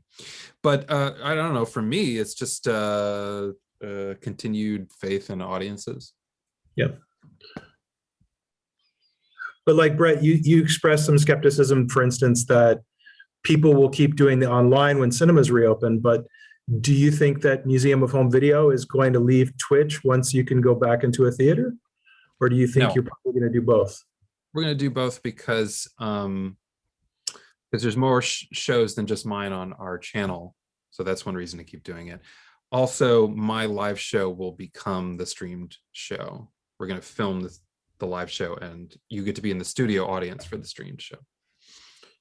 Okay, so bringing back an older form of, like live television. Okay, cool. Anyone else with thoughts on this? I realize we've touched on this in various ways, but. I've got a kind of hopeful point insofar as we, so in our history, we had to move venues in 2015. We actually bought a building as a co-op. So we now own this building, and so we're feeling confident that we can sustain ourselves in that building. When we reopened in 2018, we'd been closed for 2.5 years. We'd done a sporadic film program, but we were very worried. Would we? It was at the tail end of a very intensive period of austerity in the UK. We had no idea whether people had an appetite to be in this type of cultural context. We were just worried. And on the opening event, just the sense of relief in people was so palpable. And so I'm hopeful that's going to be the experience that as we move back out of these restrictions, is just the palpable sense of relief that people will be expressing, as they come back into these spaces. So that's my little hopeful feeling, which isn't really to do with a lesson that's been learned from the pandemic, but yeah. This discussion is reminding me that this past summer, Jacopo and I met with a colleague who works for a bigger cinema in Amsterdam, and we were sort of asking him, like, well, what do you think's really going to happen, with the future of this, right? And we were thinking of this because we were always volunteers, anyways, and we were thinking of this at least as much as people who want to go to the movies as people who want to run a movie theater, and he said, well, we're all looking forward to Tenet. Tenet's going to come out, and it's going to bring people back to the cinemas. And I remember thinking, this can't be the way that we approach this problem, right? And of course, we all know what happened with Tenet, right? But I mean, I think that we have to remember that that's a big part of this, right? Is that the discussion most people are having about the future of movies is the Tenet discussion.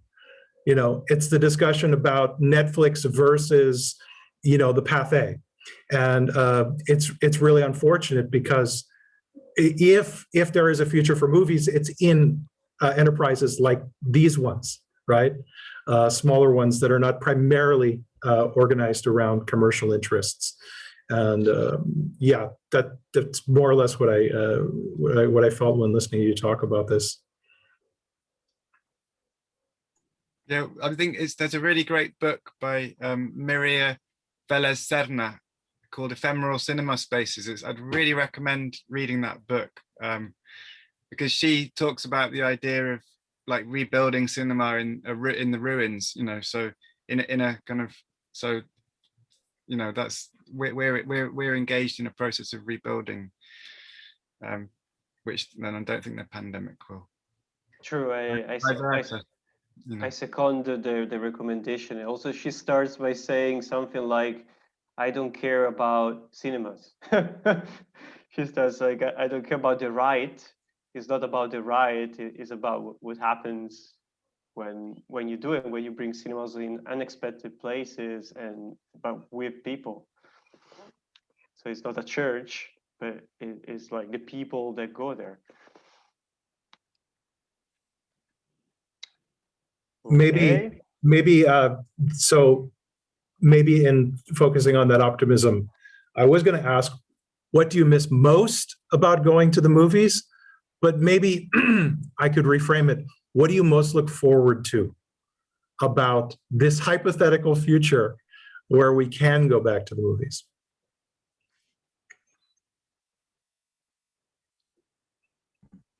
I liked what Camille said about just going by yourself. Yeah. Going, sandwich and a beer next door, go home, good experience. I'm looking forward to that.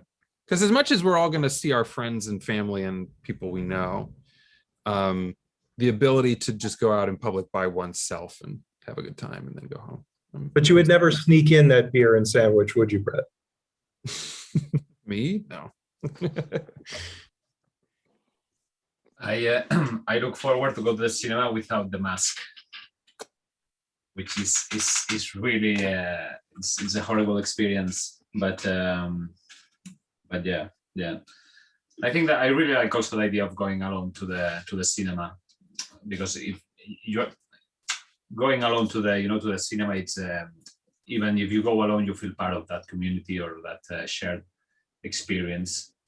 And it's not the same going alone to the cinema that watching alone in your sofa a movie. But yeah, I think it's gonna everything is gonna be, what to say, not back to normal. I don't think it's gonna be back to as it was before. But I think as we could see, in the beginning of 2021, it's people still want to. I think cinema is one of the things that people want to keep from the past and from the pre-pandemic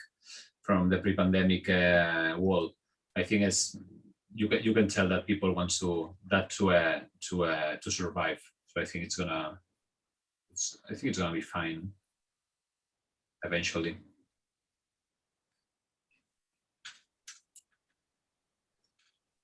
Matt, Yeah. if I can answer. Oh, sorry, Letizia. No, just wanted to say what I miss most is collaborate with the directors and with authors, with people, and travel with them, because every time we release a film, when it's not restored and directors are already dead, okay, but in other cases for contemporary movies, what I like most is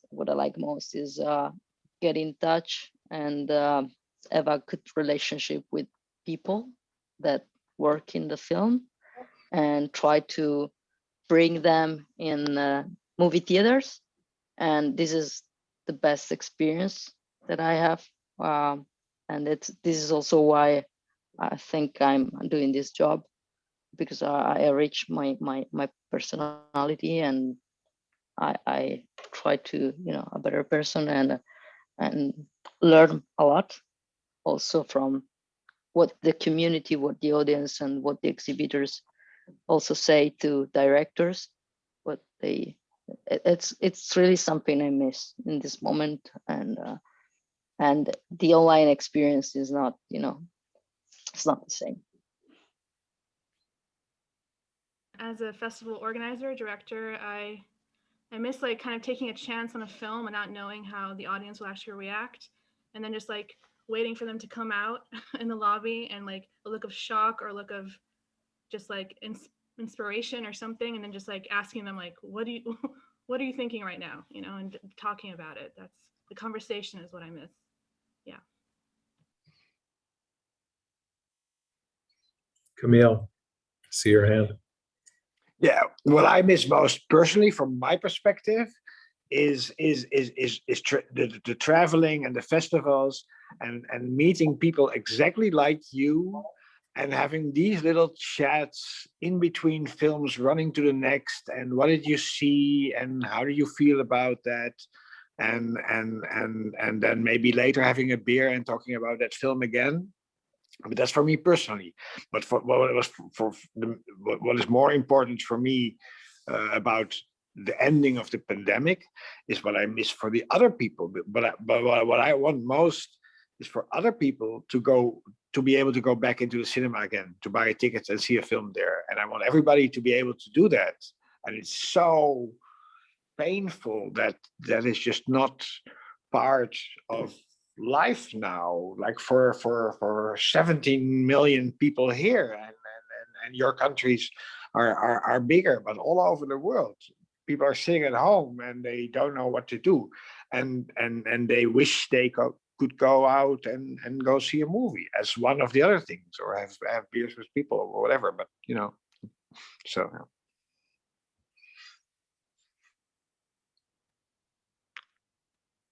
I don't miss vacuuming up popcorn, but I do miss making it for people. As some of you may know, Cinema of the Damned was the only movie theater in Amsterdam serving fresh popcorn, and I hope it gets another.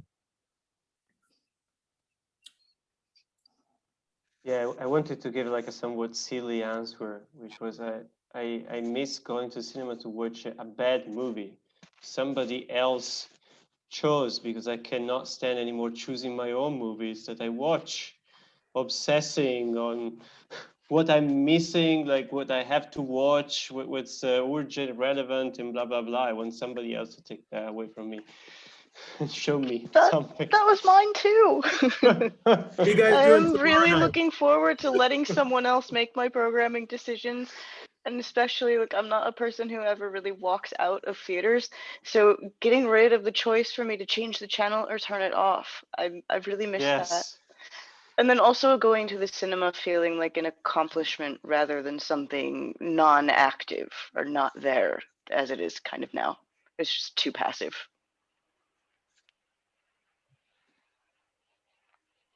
Perhaps this is a great place to end. I want to thank all of you for participating, and I want to also thank people for joining us online, also on our Twitch stream. If you missed this, or if you would like to share this with others, I think the video will be available to send and share with people. I also want to mention that everyone here is doing interesting things. We didn't get to talk about what you all have, so like. If people go to the Facebook event, you can find the names of organizations and institutions and find things going on. For instance, Final Girls has a festival coming up again in Berlin in June, in cinemas, and of course, October. Yeah. Camille, you have a movie screening on VOD right now at the Eye, I believe. Sorry, you're talking to Yeah, Atlantis, I believe, is screening online right now. Yeah. I didn't mean to recap everyone's project. I really meant to say everyone has a project that you can follow up on our Facebook. I should mention that we don't have any events planned, but we are of course going to keep doing screenings for our social cinema program. We also do a very popular pub quiz online, which we will announce another edition of soon. If you can help us out with a donation, damncinema.nl is our website. can make a donation there. But I just want to, again, oh, and we get a cameo from Withnell, the cat. I just want to thank everyone again in your respective time zones for agreeing to this discussion and having such a fruitful one. And I hope to see you guys again soon. Thank you. Thank you very much. Thank you. Bye. Take care. Bye-bye. Bye. Yeah, thank you. Good to meet you all.